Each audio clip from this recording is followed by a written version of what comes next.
നമസ്കാരം. Raf talks ഫുട്ബോളിലേക്ക് ഏവർക്കും സ്വാഗതം. FC ബാഴ്സലോണയുടെ ബ്രസീലിയൻ സൂപ്പർ താരമായ റാഫീഞ്ഞ എപ്പോഴും ട്രാൻസ്ഫർ ജാലകങ്ങളിൽ വളരെയധികം സജീവമാണ്. കഴിഞ്ഞ സമ്മറിൽ തന്നെ അദ്ദേഹത്തെ വിൽക്കാൻ വേണ്ടിയുള്ള ശ്രമങ്ങൾ FC ബാഴ്സലോണ നടത്തിയിരുന്നു. പക്ഷേ റാഫീഞ്ഞ ക്ലബിൽ തന്നെ തുടരുകയായിരുന്നു. അദ്ദേഹവും ഇപ്പോഴും ക്ലബ്ബ് വിട്ടുപോകാൻ ആഗ്രഹിക്കുന്നില്ല എന്നുള്ളതാണ്. ബാഴ്സലോണയിൽ തന്നെ തുടരാനാണ് റാഫീഞ്ഞയുടെ ഇപ്പോഴത്തെ ആഗ്രഹം. പക്ഷേ ബാഴ്സക്ക് അങ്ങനെയല്ല കാര്യങ്ങൾ. റാഫീഞ്ഞയെ ഈ ഒരു ട്രാൻസ്ഫർ വിൻഡോയിൽ വിൽക്കാൻ അവർ തീരുമാനിച്ചിട്ടുണ്ട്. എന്തെന്നാൽ സ്പാനിഷ് സൂപ്പർ താരമായ നിക്കോ വില്യംസിനെ കൊണ്ടുവരാൻ ബാഴ്സലോണ ഇപ്പോൾ തീരുമാനിച്ചിട്ടുണ്ട്. രണ്ടുപേരും വിങ്ങറായിക്കൊണ്ട് തന്നെയാണ് കളിക്കുന്നത്. അതുകൊണ്ട് തന്നെ ഈ ഒരു ബ്രസീലിയൻ സൂപ്പർ താരത്തെ ഇപ്പോൾ ബാഴ്സലോണക്ക് ആവശ്യമില്ല. ലഭിക്കാവുന്ന ഏറ്റവും മികച്ച തുകക്ക് അദ്ദേഹത്തെ മറ്റേതെങ്കിലും ക്ലബിലേക്ക് കൈമാറാനാണ് ഇപ്പോൾ ബാഴ്സലോണയുടെ പ്ലാനുകൾ.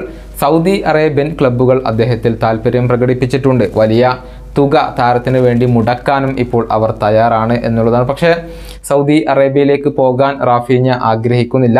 അതിനേക്കാൾ ഉപരി ഇംഗ്ലീഷ് പ്രീമിയർ ലീഗിലേക്ക് പോകാനാണ് അദ്ദേഹം ആഗ്രഹിക്കുന്നത്. പ്രീമിയർ ലീഗിലെ ക്ലബ്ബുകൾ നേരത്തെ തന്നെ ഇദ്ദേഹത്തിൽ താല്പര്യം പ്രകടിപ്പിച്ചിരുന്നു. ചെൽസി, ആഴ്സണൽ എന്നിവരൊക്കെ ഈ താരത്തെ ലക്ഷ്യമിട്ട ക്ലബ്ബുകളായിരുന്നു.